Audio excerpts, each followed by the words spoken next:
అధ్యక్ష ఇంత serious issue అయ్యింటే బీఎస్సీలో పెట్టాల్సింది పెట్టలేదు. ఇప్పుడు ఫీ రీఎంబర్స్మెంట్ గురించి మాట్లాడుతున్నారు. గత ప్రభుత్వం దిగిన టైంకి ఎంత ఫీ రీఎంబర్స్మెంట్ పెండింగ్ ఉంది అధ్యక్ష? 4,000 కోట్లు పెండింగ్ ఉంది. కోవిడ్ అప్పటి నుంచి మీరు పెండింగ్ పెట్టి పోయి మీరు తల్లి ఇది బాగాలేదమ్మా, బాగాలేదు ఇది బాగాలేదు అధ్యక్ష. కోవిడ్ అప్పుడు 644 కోట్లు ఎగ్గొట్టారు అధ్యక్ష. ఆర్టీఎఫ్ కింద 3,000 కోట్లు పెండింగ్, ఎంటీఎఫ్ కింద 8,900 కోట్లు పెండింగ్. చెప్పినండి ఒక్క విషయం చాలా ఇంపార్టెంట్ మీరు అధ్యక్ష నన్ను మాట్లాడినండి, ఇది చాలా ఇంపార్టెంట్ ఇష్యూ. సబ్జెక్ట్ 24-25 చూస్తే మన ప్రభుత్వం కూటమి ప్రభుత్వం వచ్చిన తర్వాత 1,200 కోట్లు రిలీజ్ చేశాం. పెండింగ్ ఉన్న 1,400 కోట్లు వచ్చే 3 నెలలు మేము రిలీజ్ చేస్తాం.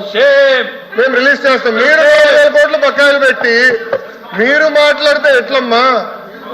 4,000 crores 4,000 కోట్లు మీరు బకాయిలు పెట్టి పోయి మీరు మాట్లాడతారు 4,000 కోట్లు.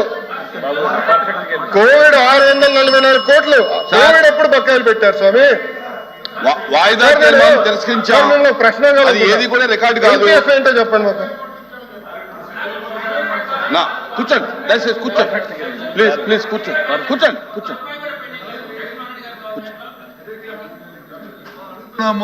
మంత్రి గారు వచ్చి అన్ని లెక్కలు చెప్తారు కదా, చర్చ పెట్టండి.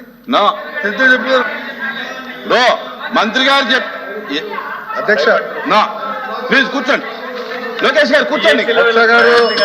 మీరు బీఎస్సీకి ఇంపార్టెన్స్ బీఎస్సీలో మీరు రేజ్ చేశారా? నేను బొత్స గారిని సూటిగా ప్రశ్నించాలి. బీఎస్సీలో మీరు రేజ్ చేశారా ఇష్యూ? బీఎస్సీలో మీరు ఇది ఇచ్చారా? కనీసం అడిగారా? మీరు బీఎస్సీలో కనీసం అడిగారా? మీరు అడిగారా సార్? సార్ బీఎస్సీ ఎజెండా మీరు పెద్దలు, మీరు సీనియర్ మోస్ట్ హౌస్ లో, ఫరూక్ గారి తర్వాత మీరే సీనియర్ మోస్ట్ హౌస్ లో.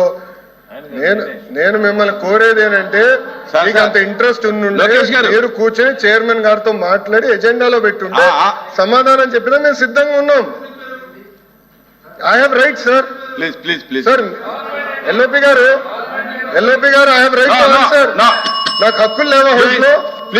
నాకు హక్కులు లేదా హౌస్ లో? మంత్రిగా సమాధానం చెప్పే హక్కు లేదని మీరు నిర్ణయిస్తారా? ఎల్ఓపి గారు మీరు చెప్తారండి మీరు సమాధానం చెప్పాలా చెప్పకూడదు? హౌస్ మీరు నడిపిస్తారా ఇక్కడ? How are you dictating terms to me? Sir ఇది బాగాలేదు, మీరు నాకు టర్మ్స్ డిక్టేట్ చేయకూడదు. మీరు సమాధానం ఎట్లా చెప్పారని మీరు అన్నారు. ఎట్లా సార్ బాగాలేదు సార్. సార్ నేను జూనియర్ మంత్రి, నా అండర్స్టాండ్. మీ అంత సీనియారిటీ నాకు లేదు. రూల్స్ నాకు తెలుసు.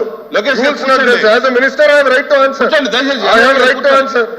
రూల్స్ లో I have right to answer sir. ఇది ఇరు వర్గాల వాదన. I have right to answer. మంత్రిగా దయచేసి బీఎస్సీలో తీసుకోండి మాట్లాడుకుని తప్ప. మీరు మంత్రిగా ఉన్నప్పుడు 4,000 కోట్లు బకాయిలు పెట్టిపోయి మీరు మమ్మల్ని అడిగితే ఎట్లా సార్? 4,000 crores పెండింగ్ పెట్టారు. మీరు మంత్రిగా ఉన్నప్పుడు 4,000 కోట్లు బకాయిలు పెట్టిపోయి మీరు మమ్మల్ని అంటారు కాదా? బకాయిలు పెట్టలేదా? ఒక్క నిమిషం, బకాయిలు పెట్టలేదా? మీరు బకాయిలు పెట్టలా సార్? ప్లీజ్ లోకేష్ గారు సబ్జెక్ట్ మీకు కొంచెం వీక్ చేయాలి. దయచేసి కూర్చోండి. 644 కోట్లు కోవిడప్పుడు బకాయిలు పెట్టారు.